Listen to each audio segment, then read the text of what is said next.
Good morning. As I look back over the last 12 months, events that have happened that have been real game changers. Our lives have been thrown onto a different track. And I'm sure that is true for many of you, that events in your life have projected you on a different pathway. And in fact, all of us have been affected in one way or the other by this pandemic.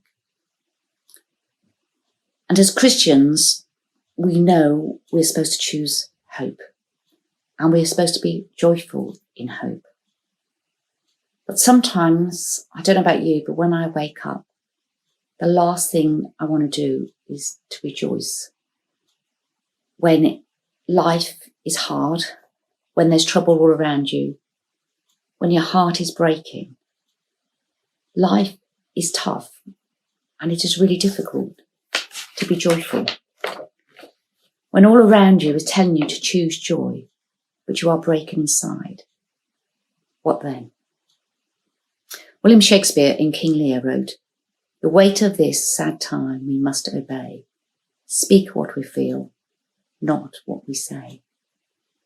And I just want to say today, it's okay. God gives us the freedom to be real to ourselves and to be real to Him. As Christians, we know the truth. We know the end of the story. And often we think we have to put on this Christian face, that we'll get through this. We're all right. We'll keep smiling. But it's okay. It's okay to cry out. It's okay to complain. It's okay to shout out. We are told to rejoice the Lord and rejoice in the hope. But how do we cry out and rejoice at the same time? One of the biggest lessons I've learned over the last 4 years is that God wants us to cry out to Him. He wants us to shout out why, how, what if, how long. And when we lament to God, He listens and welcomes our cries, even our cries of despair, even our cries of, where are you, God? He listens to them and welcomes them. It is in this kind of relationship, when we are open, real and honest, that our relationship with God deepens and our journey with Him becomes real. I've had to learn to stop pretending, to stop trying to be in control, and to learn how to lament and how to cry out to God. In a book that I've been reading a number of times over the last few years, which has really helped me, it says, lament minds the gap between current hopelessness and coming hope. It just anticipates the new creation, but also acknowledges the painful reality of now. And for many of us, there is a painful reality of now. And God allows us to be real and to be honest. He wants a real relationship with us.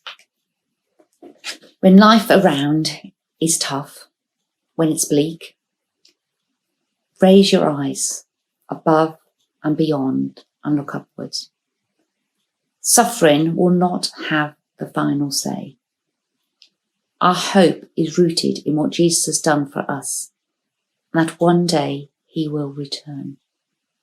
When I'm struggling, when I have struggled, which I have done many times over these last few years, I turn to my favourite verse in the Bible. It's Revelations 21, verse 3. "And I heard a loud voice from the throne saying, 'Look, God's dwelling place is now among the people, and He will dwell with them. They will be His people, and God Himself will be with them and be their God. He will wipe every tear from their eyes. There'll be no more death, no more mourning, no more pain, for the old order of things has passed away.'" When I read and reflect on those words, I can't fail to rejoice. The earthly things, they've not changed. My heart is still breaking. I may have tears in my eyes, but I know the battle has been won, and I rejoice. The promised end is not something obscure. but something that transforms our thoughts and our lives, the way we live today. The heartaches, the pain, the valleys we face can only be made sense in the promise of Jesus' return. Joyful in hope.